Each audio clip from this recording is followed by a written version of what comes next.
जिन्हें गर्दन में दर्द रहता है, सर्वाइकल है, गर्दन की वजह से आपके कंधों में भी दर्द रहता है, आंखों में भी जलन होती है, आंखों में भारीपन रहता है, सिर में भारीपन रहता है, तो उसके लिए ये कुछ एक्सरसाइज है।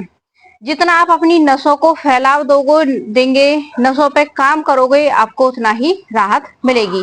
फर्स्ट एक्सरसाइज है, इस तरह से हाथों को यहाँ पे जॉइंट करके अब नीचे की तरफ लेके आएंगे इस तरह से, और शोल्डर को पूरा फैलाव देंगे। अब इसमें दूसरा काम क्या करना है, जब आप हाथों को नीचे लेके आए तो गर्दन को पीछे की तरफ धकेलना है, पीछे की तरफ पुश करना है इस तरह से। अब इनहेल एक्सहेल कैसे करना है, इसमें गहरी लंबी सांस लेते हुए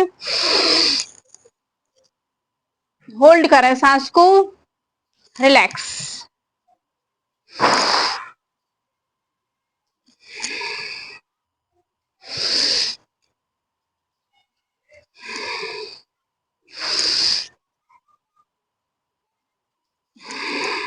इसकी कम से कम आपको 20 से 25 बार रिपीटेशन करनी है। दूसरा है, हाथों को जॉइंट करना है और पीछे की तरफ इस तरफ चेस्ट को बाहर की तरफ ओपन करना है। अब इसमें इनहेल एक्सहेल और गर्दन कैसे करनी है, गहरी लंबी सांस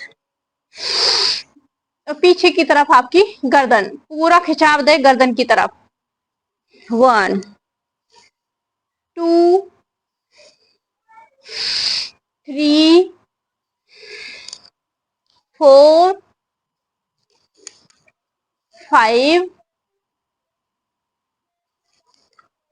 6 और इनहेल एक्सहेल पे ध्यान देते हुए 7। ये 2 एक्सरसाइज हो गई, ठीक है। अब है स्कंद चालन। इस तरह से कंधों को क्लॉकवाइज और एंटी क्लॉकवाइज, इसमें भी सांसों पे कैसे ध्यान देना है। इनहेल करते हुए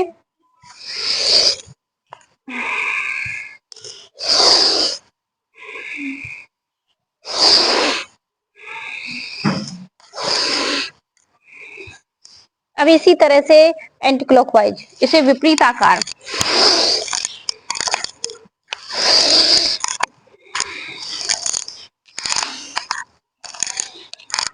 ये तीनों एक्सरसाइज आपके गर्दन, हाथों में अकड़न जकड़न, हाथों का सुन्नपन, हाथ ऊपर नहीं उठते हैं, फ्रोजन शोल्डर है, और इससे सिर का भारीपन भी समाप्त होगा। दूसरा, इसमें आपको इनहेल एक्सहेल पर जरूर ध्यान देना है। इनहेल एक्सहेल करते हुए आपको आसन में जाना है।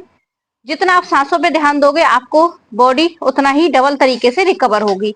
अब तीसरा, आपको क्या करना है, नसों को फैलाव भी देना है। इस तरह से एक्सरसाइज है तो आपकी नसों को फैलाव मिलेगा।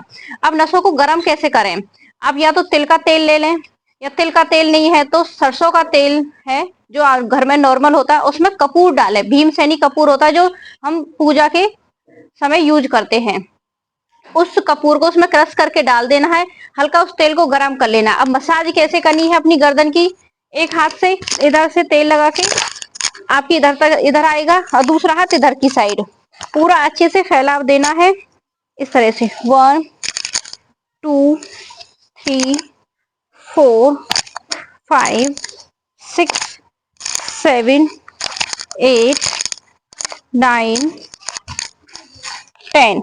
पूरा अच्छे से जितना आप अपनी गर्दन की मसाज करोगे, जितनी नसों को फैलाव दोगे, दाएं बाएं फैलाव दोगे नसों को, आपकी नसों की ब्लॉकेज है वो धीरे धीरे ठीक होने लगेगी। आपका ब्लड सर्कुलेशन जितना आपकी नसों में बेहतर होगा, आपकी गर्दन में और कंधे में, तो आपका जो फ्रोजन शोल्डर है, हम्प निकला हुआ है, सुन्नपन रहता है, वो समस्या धीरे धीरे आपकी समाप्त होने लगेगी। तीसरा काम आपको क्या करना है, सोने से पहले इस तरह से टैपिंग करनी है, अपने आर्म्स में टैपिंग करनी है, फिर ऊपर क्लैप करना है। करना कैसे, 1 2 3 4 5। अब ऊपर क्लैप 1 2 3 4 5, ठीक है। ये फ्रोजन शोल्डर के लिए बहुत ही बेहतरीन है। 1 2 3 4 5, 1 2 3 4 5, 1 2 3 4 5, 1 2 3 4 5, ठीक है। ये तो हो गया आपके फ्रोजन आर्म्स में हो गया। अब आपको कंधे पे कैसे करना है, यही टैपिंग आपको गर्दन से लेके अपनी एल्बो तक लेके जानी है। अगर आपको गर्दन के दर्द से छुटकारा पाना है तो इस तरह से, और जब आप टैपिंग करें तो हाथ तो इस तरह से रहेगा, इस तरह से नहीं रहेगा, इस तरह से आराम आराम से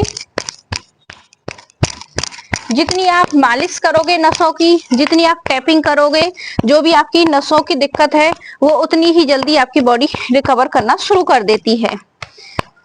ये जो हमारे गर्दन में जो दर्द होता है, हम्प निकलता है, ये नसों के फैलाव ना होने के कारण होता है। उनमें जब ब्लड का सर्कुलेशन अच्छा नहीं होता है तब ये सारी समस्याएं आती हैं।